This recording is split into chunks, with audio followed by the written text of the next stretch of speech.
ایک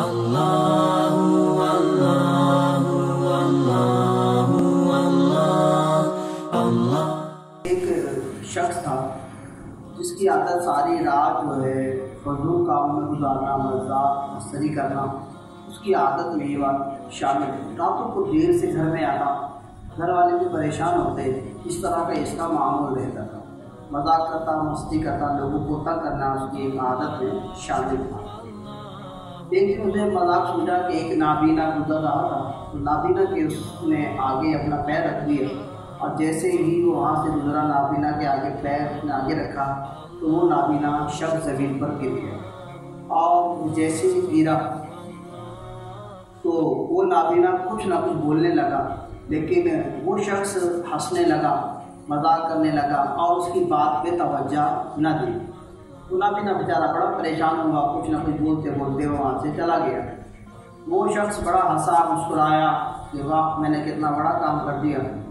اب جب رات ایک پہر آیا تو وہ اپنے گھر چلا گیا۔ جب گھر گیا تو اس کی گھر والی تکلیف میں تھی اور گھر والی امید سے بھی تھی، تو اس شخص نے فوراً ایمبولینس کو بلایا اور ہسپتال کی طرف روانہ ہو گیا۔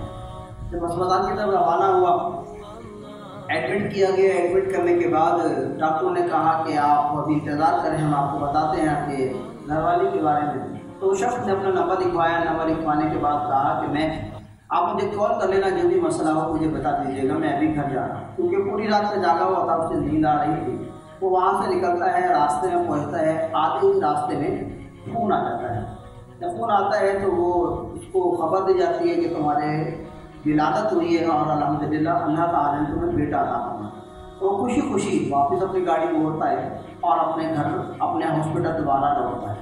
ہاسپٹل جاتا ہے تو جیسے جانے لگتا ہے تو ڈاکٹر اس کو کمرے میں جانے سے روکتے ہیں، اور دوسرا ڈاکٹر کہتا ہے کہ پہلے میری بات سن لیجیے، پھر آپ کمرے میں جائیں گے۔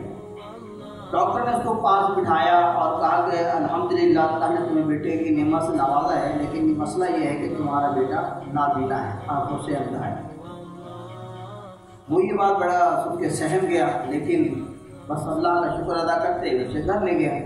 لیکن اس کی عادت اس طرح، یعنی کہ اس بیٹے کی ولادت میں کوئی خاص خوشی نہ ہوئی، اور وہ بس ویسے ہی اپنی مستی میں مست رہا، الٹے سیدھے کام کرتا رہا، رات کو دیر سے گھر آتا رہا، اور بیٹے کی اس نے کوئی خاص اس کو اہمیت نہ دی۔ کچھ سالوں بعد اور بچے بھی ہو گئے، 2 بیٹے اس کے اور ہو گئے، اس طرح وہ 3 بیٹے ہو گئے، کرتے کرتے بچے بڑے ہونے لگے۔ تو ایک دن وہ اپنے آفس جا رہا تھا تو بچے کے رونے کی آواز آئی۔ جب رونے کی آواز آئی تو وہ اس کمرے میں گیا اور بچے سے پوچھا، بیٹا تم کیوں رو رہے ہو؟ وہ نابینا بچہ رو رہا تھا۔ اس سے پوچھا، بیٹا تم کیوں رو رہے ہو؟ اب وہ پریشان کیوں زیادہ تھا کہ وہ نابینا تو تھا، لیکن جب وہ بڑا ہوا چلنے لگا تو اس کے پیر میں بھی فرق تھا، یعنی کہ وہ لنگڑا بھی تھا، تھوڑا سا معذور بھی تھا۔ بہرحال وہ اس لیے اس کمرے میں جاتا نہیں تھا، زیادہ اس سے مانوس نہیں ہوتا تھا، اس سے باتیں نہیں کرتا تھا۔ لیکن جب رونے کی آواز آئی، اپنے بیٹے کے کمرے میں گیا اور اس سے پوچھا، بیٹا کیوں رو رہے ہو، کیا وجہ ہے؟ کہا، ابو جان بھائی ابھی تک نہیں آیا، مجھے مسجد میں جانا تھا، مجھے پہلے صف میں نماز پڑھنی تھی، میری نماز چلی جائے گی، جمعے کا دن ہے اور بھائی نہیں آئے، میں اس لیے رو رہا ہوں۔ وہ باپ بڑا حیران ہوا کہ میرا بیٹا نابینا بیٹا صرف نماز کے لیے رو رہا ہے، اتنی نماز سے محبت کرتا ہے۔ کہا، بیٹا پریشان نہ ہو، چلو میں تمہیں آج مسجد لے چلتا ہوں۔ وہ شخص اپنے بیٹے کو مسجد لے گیا، اور مسجد جانے کے بعد باپ نے اور بیٹے نے دونوں نماز ادا کی۔ اب باپ بڑا خوش بھی تھا اور سوچ بھی رہا تھا کہ میں نے اپنی عمر کہاں گزار دی، میں نے اتنے عرصے بعد آ کے نماز پڑھی۔ باروں سے نماز پڑھی، نماز پڑھنے کے بعد بیٹے نے کہا، ابو جان مجھے قرآن پاک دے دیں۔ اب اس کو خیال آیا کہ بیٹا تو اندھا ہے، اسے کیا قرآن آتا ہوگا۔ بعد اس نے قرآن پاک اتار کے اس کے ہاتھ میں دیا، اور بیٹے نے باپ سے بولا جو سورہ کہف ہے وہ کھول کے دے دیجیے۔ بے شک جمعے کے دن سورہ کہف پڑھنے کی اپنی فضیلتیں، اس کی اپنی برکتیں۔ بعد اس نے قرآن پاک کھولا اور سورہ کہف پڑھنا شروع کر دی۔